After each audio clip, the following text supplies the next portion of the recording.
का मी सावित्रीबाई फुले बोलते।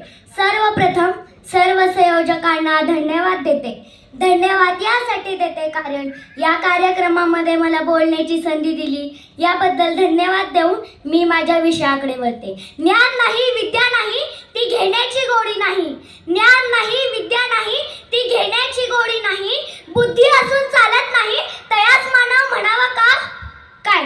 ओळखलत का मला? मी आज सावित्री।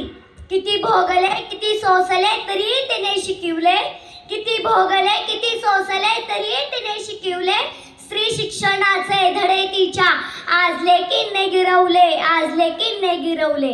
असं जिचं तोंड भरून कौतुक करते ना तीच मी आज सावित्री।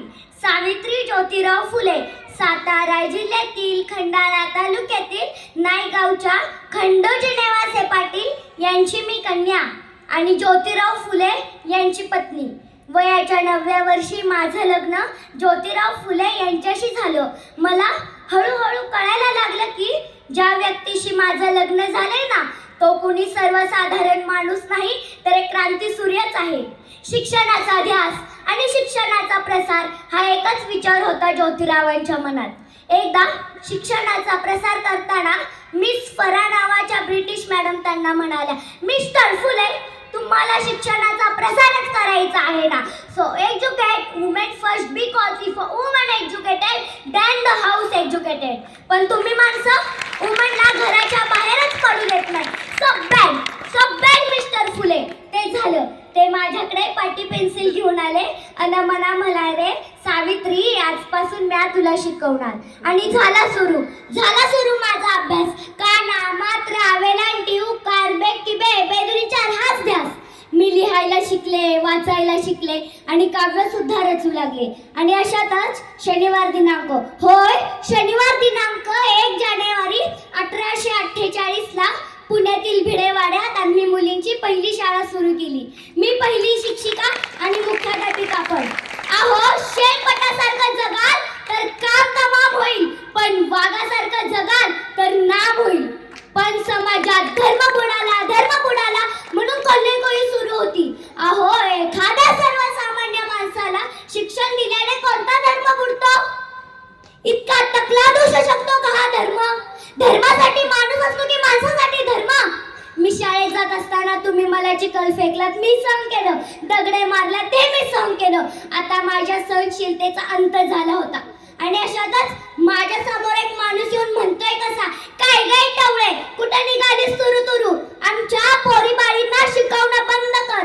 अगं तुला तुझी अब्रू प्यारी आहे ते शिक्षण। कदाचित त्याला माहित नसावं की आम्ही सुद्धा ज्योतिराव परिवारांच्या पत्नी आहोत। अशी धरली आणि सांगताना त्याच्या कानाखाली लावलेली सुनावलं की आज झालायस तर थोबड फुटले, जर पुन्हा आलास ना तुझ्या रक्तानं ही धरती रंगवीन। स्त्री कोणत्याही जाती धर्माची असो तिला नेहमी बळी पडत आलेली आहे।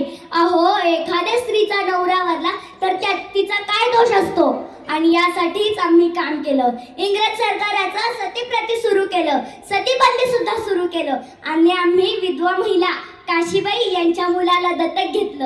त्याचं नाव ठेवलं यशवंत। त्याच्या दुडू पावलांनी आमचं अंगण कसं भरून जायचं त्याला वाढवलं, मोठं केलं आणि शिकून डॉक्टरही बनवलं। आणि अशातच पुण्यात पेगची साथ आली। काखेत गाठी येऊन लोक धडाधडा मरू लागली होती। तेव्हा आम्ही यशवंताला सांगितलं, यशवंता आपल्याला हॉस्पिटल उभारायचं आहे। यशवंतानं हॉस्पिटलही उभारलं। आम्ही सर्व रुग्णांचे उपचार करत होतो, पण प्लेग हा संसर्गजन्य होता, त्यामुळे कधी ना कधी तो मलाही होणार होता। पण मुळीच आम्ही जगलो कशासाठी? या समाजासाठीच ना। अहो यासाठी जर मरण पत्करावं लागलं तर मरणा तुझं स्वागत आहे।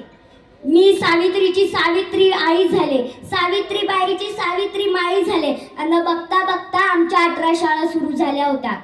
सतीप्रथा केशव पण या सर्वावर आम्ही मात केली कारण आनंद होता तो आया बाया शिकणाऱ्यांचा। म्हणून विधी विना मती गेली, मती विना नीती गेली, विधी विना मती गेली, मती विना नीती गेली, नीती विना गती गेली, गती विना शुद्ध खचले आणि एवढे सारे अनर्थ एका अवेद्येने केले।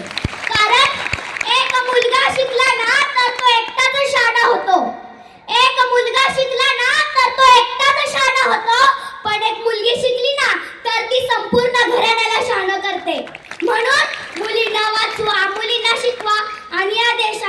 साक्षरता वाढवा.